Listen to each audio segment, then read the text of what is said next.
नमस्कार साथियों, अगर आपकी या आपके परिवार में किसी भी व्यक्ति की उम्र 60 साल से ज़्यादा है और आप भी अभी भी वाहन चलाते हो, चाहे दो पहिया हो चाहे चार पहिया हो, तो ये वीडियो आप सभी के लिए बेहद महत्वपूर्ण है। यहाँ स्क्रीन पर आप लोग देख सकते हो, सीनियर सिटीजन्स के लिए दो बहुत बड़ी खुशखबरी। पुरानी गाड़ी और ड्राइविंग लाइसेंस के लेकर के एक बड़ा अपडेट है। आज के समय में सरकार और अदालतों की तरफ से नियमों में लगातार बदलाव किए जा रहे हैं। ऐसे में वरिष्ठ नागरिकों के लिए अपने अधिकारों और नियमों की सही जानकारी होना बेहद ज़रूरी है, ताकि किसी भी प्रकार की परेशानी से बचा जा सके। साथियों, सबसे बड़ी विडंबना समाज की ये है कि हमारे जो वरिष्ठ नागरिक हैं, जो सीनियर सिटीजन्स हैं, वो सोशल मीडिया पर इतना ज़्यादा एक्टिव नहीं रहते, जिस वजह से उन्हें इन छोटी छोटी चीज़ों की जानकारी हो नहीं पाती। तो आज की इस जानकारी में हम दो महत्वपूर्ण बदलावों के बारे में चर्चा करेंगे। पहला, पुरानी गाड़ियों को लेकर के जो नया राहत भरा फैसला आया है उसके बारे में। एंड सेकंड, ड्राइविंग लाइसेंस बनवाने और उसे रिन्यूअल कराने से जुड़ा एक महत्वपूर्ण नियम बनाया गया है। तो आइए इन दोनों ही चीज़ों को विस्तार से एक एक करके समझते हैं। आप लोग से रिक्वेस्ट रहेगी कि अगर चैनल पर पहली बार आए हैं तो चैनल को सब्सक्राइब करके वीडियो को लाइक कर दीजिएगा, क्योंकि इस तरह की वीडियोज़ मैं आपके लिए बनाता रहता हूँ। सबसे बड़ी राहत, पुरानी गाड़ियों को लेकर अदालत का महत्वपूर्ण फैसला। साथियों, अगर आपके पास पुरानी गाड़ी है, चाहे दो पहिया हो या चार पहिया हो, और आप उससे भावनात्मक रूप से जुड़े हुए हैं, तो यह जानकारी आपके लिए बेहद महत्वपूर्ण हो सकती है। क्योंकि हमारे जो वरिष्ठ नागरिक हैं, जो सीनियर सिटीजन्स हैं, उनका अपनी गाड़ी को लेकर के कुछ अलग ही लगाव देखने को मिलता है ना। वो भावनात्मक रूप से उससे जुड़े हुए होते हैं। कई वर्षों से 10 साल पुरानी डीजल गाड़ियों और 15 साल पुरानी पेट्रोल गाड़ियों को लेकर अलग अलग राज्यों में विभिन्न प्रकार के प्रतिबंध लागू किए जाते रहे, है ना। कई कई राज्यों में ये नियम है कि अगर आपकी गाड़ी 15 साल हो गई है चलते हुए, वो पेट्रोल की गाड़ी है तो वो बंद हो जाएगी, उसको जब्त कर लिया जाएगा अगर आप आगे उसको चलाते हो, है ना। यही सेम केस डीजल गाड़ियों के साथ होता है कि अगर आपकी 10 साल पुरानी हो गई है तो आप उसे चला नहीं सकते। इसी विषय पर अदालत ने महत्वपूर्ण टिप्पणी करी है। जब्त की गई पुरानी गाड़ियों को लेकर के क्या कहा गया है। साथियों, मैं आपको बता देता हूं कि ये जो फैसला आया है ये दिल्ली की कोर्ट का आया है, हाई कोर्ट का फैसला है। तो सीधी सी बात है कि उन्होंने एक नियम के तौर पर फैसला दिया है, उन्होंने केस के देख करके स्टडी करके ये फैसला दिया है, तो ये पूरे देश में लागू होगा, है ना। बहुत सारे लोग सोचते हैं कि सुप्रीम कोर्ट का फैसला ही पूरे देश में लागू होता है, लेकिन हाई कोर्ट का जो फैसला होता है वो भी अगर किसी विभाग को दिया जा रहा है तो वो भी पूरे देश में लागू होगा। अब ये जो फैसला है ये परिवहन विभाग को आदेश के तौर पर दिया गया था, तो परिवहन विभाग ऐसा तो है नहीं केवल दिल्ली में है ना। ये ट्रैफिक पुलिस कर्मी केवल दिल्ली में है, पूरे देश में है, चाहे यूपी हो, आपका गुजरात हो, बंगाल हो, बिहार हो, है ना। तो ये सभी में लागू है। अदालत ने कहा है कि केवल वाहन की उम्र के आधार पर की गई कार्रवाई की समीक्षा की जानी चाहिए। ये एक बड़ा वर्ड था हाई कोर्ट का। जी हाँ साथियों, अगर आपकी गाड़ी को सिर्फ इस वजह से जब्त कर लिया गया है क्योंकि उसकी उम्र पूरी हो गई है, तो उसकी एक बार फिर से जांच होनी चाहिए। यदि किसी वाहन को केवल पुराना होने के आधार पर जब्त किया गया है तो संबंधित मामलों में कानूनी प्रक्रियाओं के अनुसार आपको राहत मिल सकती है। विशेष रूप से अगर आप वरिष्ठ नागरिक हैं और वाहन मालिक हैं, तो आपकी परिस्थितियों को भी ध्यान में रखने की बात हाई कोर्ट की तरफ से कही गई है। क्या 15 साल पुरानी गाड़ी चलाना पूरी तरह बंद है? ये एक महत्वपूर्ण क्वेश्चन है जो अभी भी कई सारे लोगों के दिमाग में गूंजता है, चाहे व्यक्ति बुजुर्ग हो, चाहे नवयुवक हो, या फिर किसी भी उम्र का व्यक्ति हो। यहाँ सबसे ज़रूरी बात समझना आवश्यक है, सिर्फ वाहन की उम्र ही अंतिम आधार नहीं होती।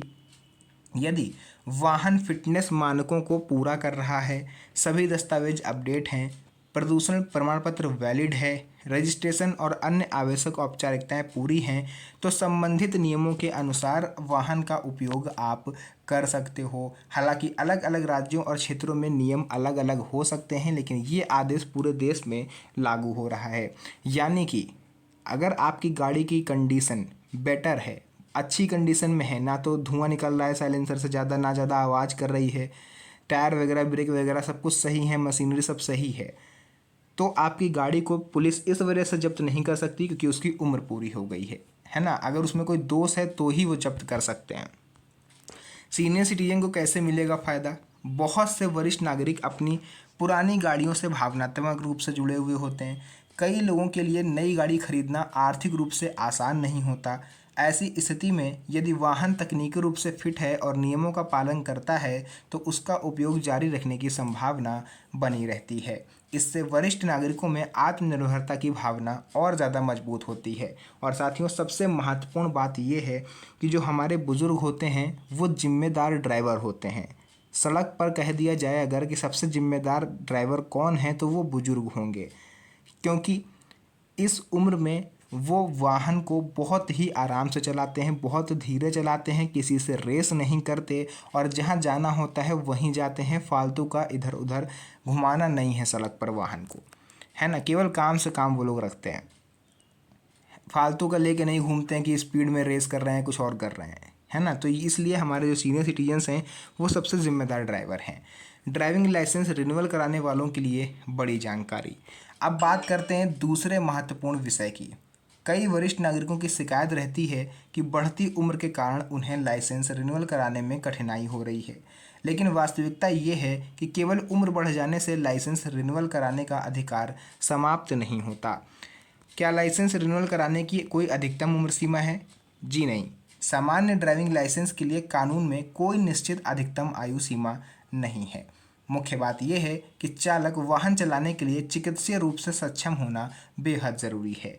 यानी अगर आप मेडिकली फिट हो तो आप 90 साल की उम्र में भी ड्राइविंग लाइसेंस बनवा या रिन्यूअल करा सकते हो। यदि व्यक्ति शारीरिक रूप से फिट है और निर्धारित प्रक्रियाएं पूरी करता है तो लाइसेंस का नवीनीकरण कराया जा सकता है। 60 वर्ष के बाद लाइसेंस की वैधता कितनी होती है? 60 वर्ष की आयु के बाद जारी या नवीनीकृत किए गए ड्राइविंग लाइसेंस की जो वैधता है वो सामान्यतः सीमित अवधि के लिए होती है। कुछ राज्य 3 साल देते हैं, कुछ 5 साल, कुछ 7 साल। हमारे यूपी साइड में तो 5 साल रहती है। बाकी आपके राज्य में कितनी रहती है आप कमेंट करके ज़रूर बताइएगा। नवीनीकरण के दौरान स्वास्थ्य और अन्य आवश्यक शर्तों की जांच की जा सकती है। नया ड्राइविंग लाइसेंस बनवाने में उम्र बाधा है या नहीं? देखिए, बहुत से लोगों के मन में अभी भी ये भ्रम है कि 70, 80, 90 वर्ष की आयु में नया ड्राइविंग लाइसेंस नहीं बन सकता, लेकिन केवल उम्र के आधार पर आवेदन को अस्वीकार नहीं किया जा सकता। यदि आवेदक स्वास्थ्य की दृष्टि से सक्षम है, दृष्टि संबंधी उसको कोई प्रॉब्लम नहीं है, यानी जो आई साइट है वो वीक नहीं है, क्लियर दिखाई दे रहा है, निर्धारित परीक्षण और प्रक्रियाएं पूरी करता है, तो वह लाइसेंस के लिए किसी भी टाइम आवेदन कर सकता है, किसी भी उम्र में लाइसेंस बनवा सकता है। ऑनलाइन स्लॉट नहीं मिल रहा है तो क्या करें? यदि ऑनलाइन आवेदन में कठिनाई आ रही है तो संबंधित आरटीओ कार्यालय से संपर्क करिए। कई स्थानों पर सीनियर सिटीजन के लिए विशेष सहायता सुविधाएं होती हैं। देखिए, आपको क्या करना है, आपको सीनियर सिटीजन कोटा से स्लॉट बुक करना है। अगर आप नॉर्मल स्लॉट बुक करिएगा तो आपको भी 2-3 महीना पेंडिंग में रखेगा। सीनियर सिटीजन स्पेशल कोटा से बुक करिएगा तो उसी दिन का आपको स्लॉट मिल सकता है। सबसे महत्वपूर्ण सलाह, वरिष्ठ नागरिक हमेशा अपने दस्तावेज अपडेट रखें, चाहे ड्राइविंग लाइसेंस हो, वाहन रजिस्ट्रेशन हो, प्रदूषण प्रमाण पत्र हो, बीमा दस्तावेज हो, पहचान पत्र हो या कोई भी दस्तावेज हो, सभी को एक साथ रखिए और ध्यान रहे हार्ड कॉपी के साथ साथ सॉफ्ट कॉपी भी रखा करिए, क्योंकि कई बार वाहन के साथ दस्तावेज ले जाना पॉसिबल नहीं होता। तो ऐसे में अगर आप उन सभी दस्तावेजों को अपने फ़ोन में कैप्चर करके रखे हुए हो डिजी लॉकर ऐप पर या एम परिवहन ऐप पर, और ज़रूरत पड़ने पर आप ट्रैफिक कर्मी को दिखा सकते हो, तो इससे आप चालान से भी बचोगे। बाकी जो भी चीज़ें थी मैंने यहाँ पर आपको पूरा विस्तार से समझा दिया है। अगर आपके मन में कोई भी डाउट है, कोई भी क्वेश्चन है जो रह गया हो, उसका जवाब मैं आपको इस वीडियो में नहीं दे पाया, तो प्लीज़ कमेंट सेक्शन में ज़रूर बताएं ताकि मैं उसको नेक्स्ट वीडियो में क्लियर कर पाऊँ। तो आज के लिए बस इतना ही। चैनल पे पहली बार आए हैं तो चैनल को सब्सक्राइब कर लीजिएगा। वीडियो पसंद आई हो वीडियो को लाइक कर दीजिएगा, क्योंकि आपके एक लाइक से मुझे मोटिवेशन मिलता है आप लोग के लिए ऐसी वीडियोज़ बनाने का।